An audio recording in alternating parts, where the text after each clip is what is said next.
ఎప్పుడు వరండా అవుతుంది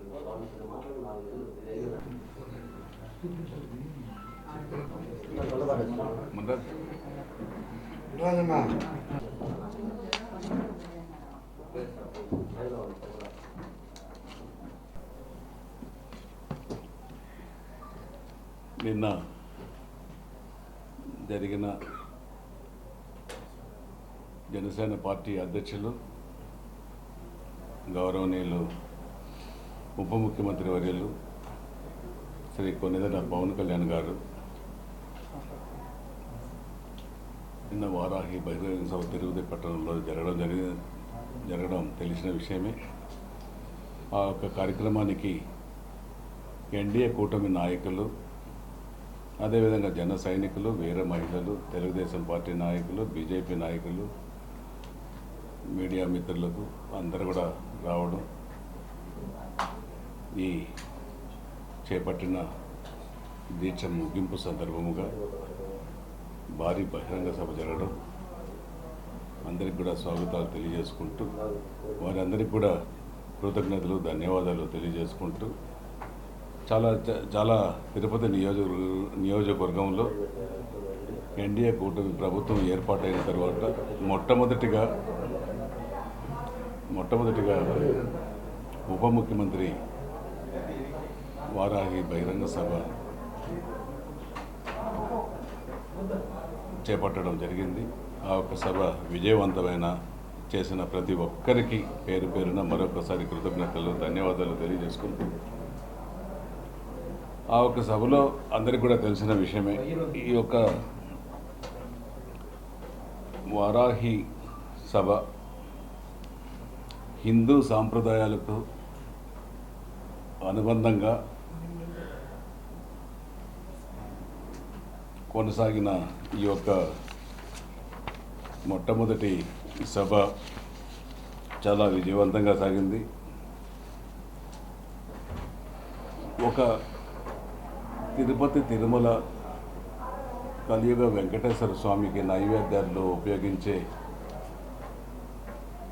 నెయ్యి పదార్థాలు, ఆహార ధాన్యాలు ఇవన్నిటి కూడా కలుషితమైంది, కల్తీ జరిగింది.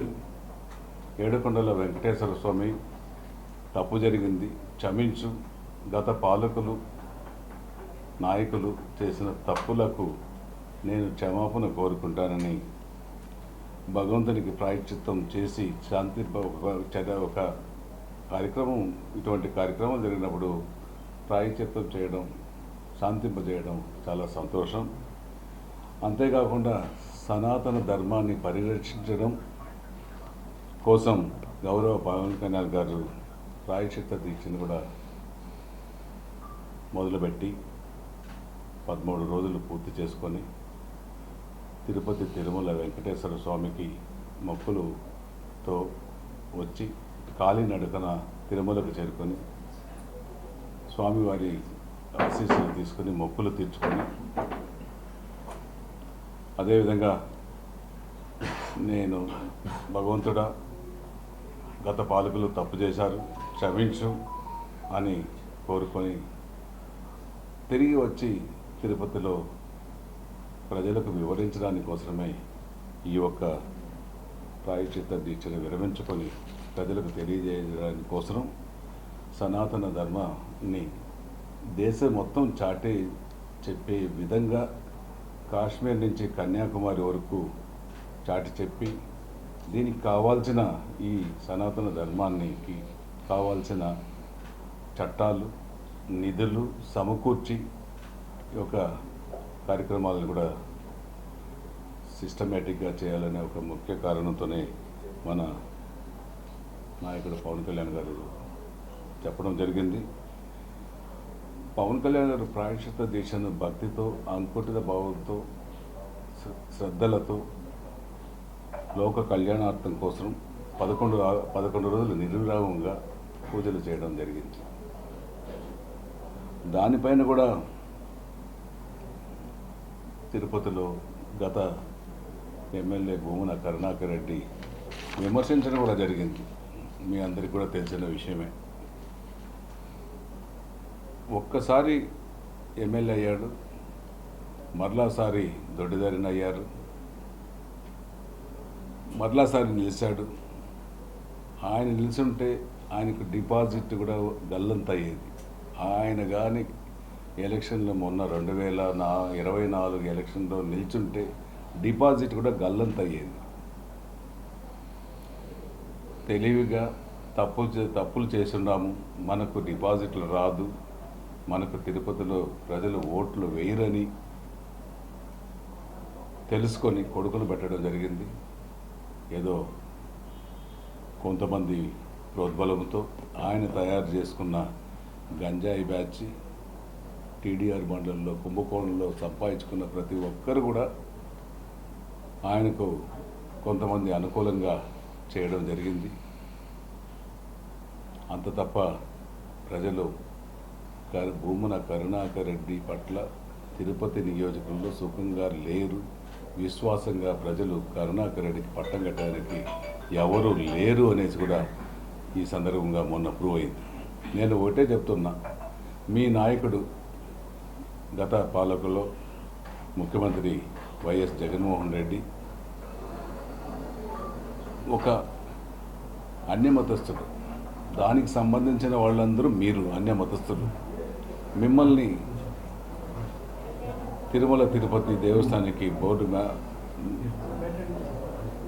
అధ్యక్షులుగా నియమించడం, బోర్డు చైర్మన్గా నియమించడం, అక్కడ బోర్డు చైర్మన్గా మీరు పనిచేయడం కూడా జరిగింది.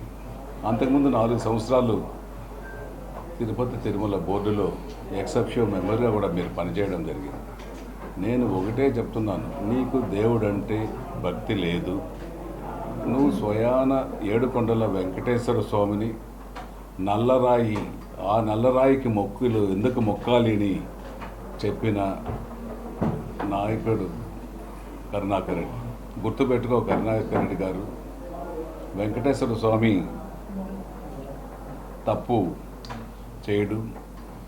లక్షలాది మంది రోజుకు భక్తులు వచ్చి ప్రపంచవ్యాప్తంగా మొక్కులు తెచ్చుకుంటున్నారు. హుండీలో కానుకలు సమర్పిస్తున్నారు. ప్రతి శనివారం కూడా పూజలు చేస్తారు వెంకటేశ్వర స్వామికి. ఏదో ఒకసారి ఒక తోచిన విధంగా వాళ్ళు డబ్బులు కూడా చేర్చిపెట్టి సంవత్సరానికి ఒకసారి 2 సంవత్సరాలకు ఒకసారి శక్తి కొద్దికి వాళ్ళు వచ్చి హుండీలో వేయడం కూడా జరుగుతుంది. అటువంటి భక్తి శ్రద్ధలతో ఈరోజు ప్రపంచంలోనే తిరుమల తిరుపతి కలియుగ వెంకటేశ్వర స్వామిది ప్రసిద్ధిగాంచింది. ఇటువంటి ప్రసిద్ధిగాంచిన వెంకటేశ్వర స్వామిని నువ్వు నల్లరాయి అని చెప్పలేదా? నువ్వు చైర్మన్ అవుతానే మళ్ళా నామాలు వేసుకొని వేషాలు వేయడం లేదా? ఇవన్నీ నీ విజ్ఞతకే వదులుతున్నాం, నువ్వే ఆలోచించుకో. నీ హయాంలో ఈ 5 సంవత్సరాల కాలంలో ముఖ్యమంత్రి అండ్ బ్యాచ్ చేసి తిరుమలలో కొండపైన అరాచకాలు, ఎన్ని అరాచకాలు సృష్టించారో ప్రపంచవ్యాప్తంగా తెలుసు. ఈ యొక్క విషయాలు గత మా నాయకుడు, జనసేన నాయకుడు 2-3 సంవత్సరాలుగా నేను చెప్తూ వచ్చాడు. ఎలక్షన్ ముందు తిరుపతికి వచ్చినప్పుడు కూడా తిరుమలను అపవిత్రం చేస్తున్నారు, భగవంతుడు క్షమించడు, పనిష్మెంట్ ఇస్తాడు, తప్పు చేస్తున్నారు, తప్పు జరుగుతూ ఉందనేసి చాటి చెప్పిన నాయకుడు జనసేన అధ్యక్షులు పవన్ కళ్యాణ్ గారు. చెప్పిన విధంగానే ఎన్డీఏ కూటమి అధికారంలోకి వచ్చిన వెంటనే గౌరవ ముఖ్యమంత్రి నారా చంద్రబాబు నాయుడు గారు, గౌరవ ఉప ముఖ్యమంత్రి పవన్ కళ్యాణ్ గారు ప్రక్షాళన మొదలుపెట్టడం జరిగింది. తిరుమల తిరుపతి నుంచే ప్రక్షాళన చేయాలి, ఇక్కడ తప్పులు జరిగాయని ఆ రోజు దర్శనం చేసుకోవడం వెంటనే చెప్పడం జరిగింది. ఆ తప్పుల్లో చెప్పిన విధంగానే అధికారులు, ఈఓ గారు, అడిషనల్ ఈఓ గారు, అధికారులు అందరూ కూడా చేస్తున్నారు. మీ పైన కడుపుమంట కాదు. ఎవరిపైన తప్పులు చెప్పాల్సిన అవసరం అధికారులకు లేదు. నాయకులు కావాలంటే ఎన్నో తప్పులన్నా చేస్తూ ఉంటారు. మీ నాయకులు ఎన్నన్నా చేశారు. అధికారులు తప్పులు చేయరు. వాళ్ళకు ఒక విఘ్నత ఉంది. వాళ్ళు అన్ని విధాలుగా పరీక్షలు నిర్వహించిన తర్వాతే కలియుగ వెంకటేశ్వర స్వామి ప్రసాదాల్లో కల్తీ జరిగిందనేసి నిజ నిర్ధారణ చేసిన తర్వాతే ఈ యొక్క కార్యక్రమాన్ని వెలుగులోకి తీసుకురావడం జరిగింది. దానిపైన పవన్ కళ్యాణ్ గారు కూడా చాలా చక్కగా చెప్పారు. అన్ని భాషల్లో, ఇంగ్లీషు, హిందీ, తమిళ్, తెలుగు అన్ని భాషల్లో కూడా ప్రపంచవ్యాప్తంగా అర్థమయ్యే విధంగా సనాతన ధర్మాన్ని గురించి, హిందూ పరిరక్షణ గురించి చెప్పారంటే ఈరోజు ప్రపంచం మొత్తం పవన్ కళ్యాణ్ వైపు చూస్తుందనేసి కూడా ఈ సందర్భంగా తెలియజేస్తున్నాం. పవన్ కళ్యాణ్ గారు అనేది ఒక చరిష్మా కలిగిన నాయకుడు, ఒక శక్తివంతమైన నాయకుడు. ఆ శక్తితోనే ఆయన భగవంతుడి రూపంలో అన్ని విషయాలు కూడా ప్రజల్లోకి తీసుకురావడం జరిగింది. ప్రజలు కూడా నమ్ముతున్నారు. ఏదో మీ విధంగా చేసేది ఒకటి, చెప్పేది ఒకటి, దయ్యాలు వేదాలు వల్లించిన విధంగా మీరు మాట్లాడుతున్నారు. మీ మాటలు, నీ చలోక్తులు, నీ దీర్ఘాలు విని విని విసిగెత్తారు ఆంధ్ర రాష్ట్రంలో ప్రజలు, ముఖ్యంగా తిరుపతి ప్రజలు. నీ మాటలు వినేదానికి ఎవరు సిద్ధంగా లేరు. నీ మారే తప్పుడు ప్రమాణాలు చేసి చేతిలో కర్పూరాలు అంటించుకొని మా కుటుంబం అంతా నాశనం అవుతామనేది చేస్తున్నాం. ఖచ్చితంగా భగవంతుడు ఉన్నాడు. తప్పు చేసిన వాడికి భగవంతుడు శిక్షిస్తాడు. ప్రభుత్వం ఉంది.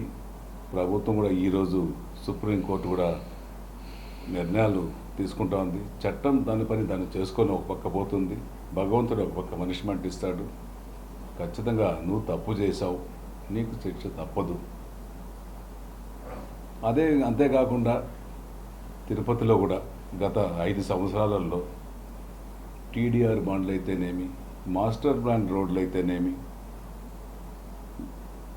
గంజాయి వ్యాపారాలు అయితేనేమి, మత్తు పదార్థాలు అయితేనేమి, లెక్కలేనన్ని వ్యాపారాలు తిరుపతి ఒక పుణ్యక్షేత్రంలో, ఒక ఆధ్యాత్మిక నగరములో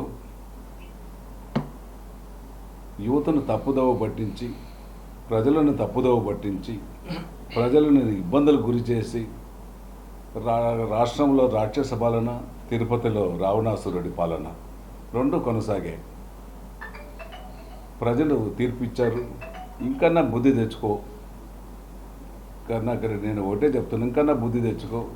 ఇంకా భవిష్యత్తు నీకు, రాజకీయ భవిష్యత్తు తిరుపతిలో కాదు, రాష్ట్రంలో ఎక్కడ కూడా నీకు రాజకీయ భవిష్యత్తు లేదు. దీంతో అంతం చేశారు. గుర్తుపెట్టుకో. ఇవన్నీ కూడా ప్రజలు కూడా చూస్తున్నారు.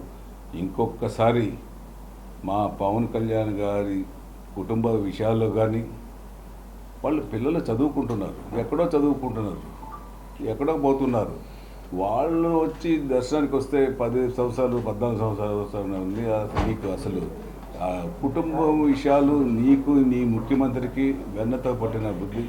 మీ ముఖ్యమంత్రి కూడా చెప్పడం జరిగింది. గత 3 ఏళ్ళు 4 ఏళ్ళు వ్యక్తిగత దూషణలకు ఎక్కువగా చేశారు. ప్రజలు బుద్ధి చెప్పారు. నువ్వు 175 స్థానాలకు 175 తెస్తానన్నావు. ఈరోజు నీకు 175 స్థానాలకు 11 స్థానాలు ఎదక్కాయి. అది కూడా దొడ్డిదారుల్లో గెలిచావు. నువ్వే డబ్బులు ఇచ్చావు నీ ఎమ్మెల్యేలకు, నిలబెట్టించుకున్న మోసంతో గెలిచావు తప్ప 11 సీట్లు కూడా న్యాయంగా గెలిచుంటే 175కు 175 ఎన్డీఏ కూటమి ప్రభుత్వమే గెలిచుండేదని కూడా నేను ఈరోజు ప్రత్యక్షంగా 5 ఏళ్ళు చూశాను కాబట్టి నేను చేస్తున్నాను, చెప్పగలుగుతున్నాను. ఒక్కరు కూడా గెలిచే ప్రసక్తి లేదు. ఎంతసేపు నువ్వు 4 గోడు మధ్యలో కూర్చొని, పరదాల మధ్యలో కూర్చొని 175 × 175 అనేసి లెక్కలు చెప్పుకొని నువ్వు చేసిన తప్పులకంతా ఎమ్మెల్యేలని, మంత్రుల్ని, అధికారుల్ని బలి చేశావు తప్ప రాష్ట్రంలో అభివృద్ధి, సంక్షేమం, వ్యవస్థ విచ్ఛిన్నమైంది. ఈరోజు రాష్ట్రం దివాలా తీసింది. ఏది ఏమైనా భగవంతుడు వెంకటేశ్వర స్వామి ఆశీస్సులతో ఒక చరిష్మా కలిగిన నాయకులు ఎన్డీఏ కూటమిలో అనుభవశాలని తీసుకురావడం, జత కలపడం, కూటమి ప్రభుత్వం ఏర్పాటు చేయడం, ఆ కూటమిలో ఇప్పుడు మనకు మోదీ గారి సహకారాలు పుష్కలంగా ఉన్నాయి. ఇవన్నిటికీ ఒక పవన్ కళ్యాణ్ గారి వల్లనే సాధ్యమైంది. ఇంకొకటి అన్నిటికంటే నేను ఒకటే చెప్తున్నా, పవన్ కళ్యాణ్ గారు ఒక్కసారి ఓడిపోయారు, అది కూడా నిన్న చెప్పడం జరిగింది. ఆయన వెనక్కి తిరిగి చూడడు, ఆయన ముందే చూస్తాడు, వెనక్కి పోడు, తిరగడు, చూడడు, ఆలోచించడు. మొన్న జరిగిన ఎన్డీఏ కూటమిలో 21 స్థానాలు ఎమ్మెల్యే తీసుకున్నారు, 2 స్థానాలు ఎంపీ తీసుకున్నారు. 21 స్థానాలు ఎమ్మెల్యేలు గెలిచారు, 2 స్థానాలు ఎంపీ కూడా గెలిచారు. ఇది పవన్ కళ్యాణ్ గారి చరిష్మా. పవన్ కళ్యాణ్ గారికి ఓనామాలు, అక్షరాలు, మాటలు చెప్పాల్సిన అవసరం, నీ దగ్గర కరుణాకర్ దగ్గర నేర్చుకోవాల్సిన అవసరం పవన్ కళ్యాణ్ గారికి లేదు. ఆయన ఆలోచన పరుడు, మేధావి. ఈరోజు యావత్ ప్రపంచం మొత్తం కూడా పవన్ కళ్యాణ్ గారు చూస్తున్నారు. ఈరోజు ఎక్కడా లేని అభిమానం పవన్ కళ్యాణ్ గారు చూడగొంటున్నాడు. అటువంటి నాయకత్వాన్ని, కుంటుపడిన రాష్ట్రాన్ని గాడిలో పెట్టడానికి ఈరోజు పవన్ కళ్యాణ్ గారు, చంద్రబాబు గారు, మోదీ గారితో రాష్ట్రానికి రాజధాని, రాష్ట్రానికి నీటి వనరులు, జీవనాడి అయిన పోలవరం, ఇంకా మిగతా అన్ని వనరులు కూడా 3 నెలల కాలంలోనే ఒక పక్క సంక్షేమం, ఒక పక్క అభివృద్ధి పరుగులు తీస్తున్నారు. అంతేకాకుండా ఉప ముఖ్యమంత్రిగా కూడా పంచాయతీరాజ్, గాంధీజీ కలలు కన్న గ్రామ స్వరాజ్యాన్ని తీసుకొని గ్రామీణ ప్రాంతాలు బాగా బలపడాలి, రైతులు బలపడాలి, పల్లెలు బాగుండాలనే ఒక ముఖ్య ఉద్దేశంతో 13,326 గ్రామ సభలు ఒకేసారి పంచాయతీరాజ్ వ్యవస్థలో నిర్వహించి రికార్డు బద్దలు కొట్టడం ఒక పవన్ కళ్యాణ్ గారికి జరిగింది. ఏ ప్రభుత్వంలో, ఏ రాష్ట్రంలో కూడా ఒకే రోజు 13,326 గ్రామ సభలు నిర్వహించిన దాఖలాలు లేవు. అది పవన్ కళ్యాణ్ గారు చేశారు. That is the Pawan Kalyan mark అని నేను ఈ సందర్భంగా తెలియజేసుకుంటూ ఇంకొకసారి కూడా చెప్తున్నా కరుణాకర్ రెడ్డికి, వాళ్ళ కొడుకు అభినయ్ రెడ్డికి, దయచేసి మీ ప్రజలు మీకు తీర్పు ఇచ్చారు, రెక్కలించి కూర్చోబెట్టేశారు. ఇంకా మీకు రాజకీయ భవిష్యత్తు లేదు. మీరు రాజకీయ భవిష్యత్తులో మంచి చేస్తున్న వాళ్ళకు వీలైతే సహాయం చేయండి, లేదంటే ఇంట్లో కూర్చోండి అనేసి కూడా నేను మీకు హితవు పలుకుతున్నా. ఫుల్ స్టాప్ చెప్పాలని కూడా నేను మీకు హెచ్చరిస్తున్నా.